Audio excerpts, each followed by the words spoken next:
அவர் ரொம்ப நல்லவர் சார். அவர் மாதிரி நாங்கள் இந்த ஏரியாவில் நான் வந்து பார்த்ததுக்கு அவர் நல்லவர் தான்.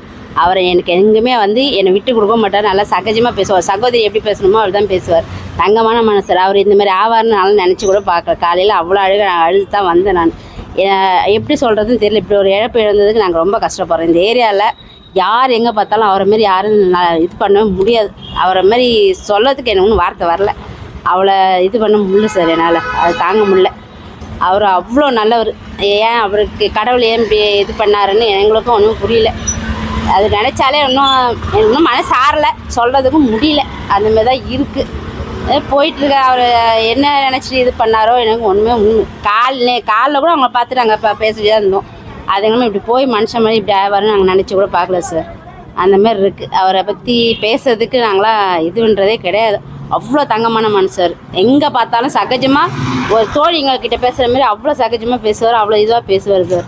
அவரை மாரி ஆளுங்களும் நம்மளால் இது வரைக்கும் பார்க்க முடியாது. அந்த அளவுக்கு நல்ல மனுஷர், தங்கமானவர். அவ்வளோதான் சார். நிறைய உதவி பண்ணியிருக்காரு. நிறைய பேர் உதவி பண்ணியிருக்காரு சார். கண்ணுக்கு தெரிஞ்சு தெரியாமலும் நிறைய பேர் பண்ணியிருக்காரு. நாங்கள் பார்த்த வரைக்கும் அவர் நல்லா பண்ணியிருக்காரு.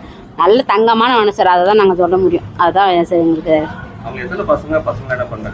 பையன் ஒன்று பொண்ணு ஒன்று சார். தங்கமான பொண்ணு வெளிநாட்டில் இருக்காங்க. பையன் இங்கே தான் இருக்கார். அவரும் நல்ல சகஜமான பையன் தான். நல்லா கடைங்கவா வருவார், பேசுவார். அவரும் சகஜமாக தான் இருப்பார். அவரும் அவ்வளோலாம் யாருக்குமே கிடையாது. தங்கமான அதுவும் அவரும் வந்து ஒரு அக்கான்ற உரிமையை வந்து பேசிட்டு செஞ்சுட்டு போவார். தங்கமான பையன் தான். அதெல்லாம் தம்பியெல்லாம் ஒரு குறையும் சொல்லவே முடியாது சார். தங்கமான பிள்ளை தான் அதெல்லாம். Okay sir.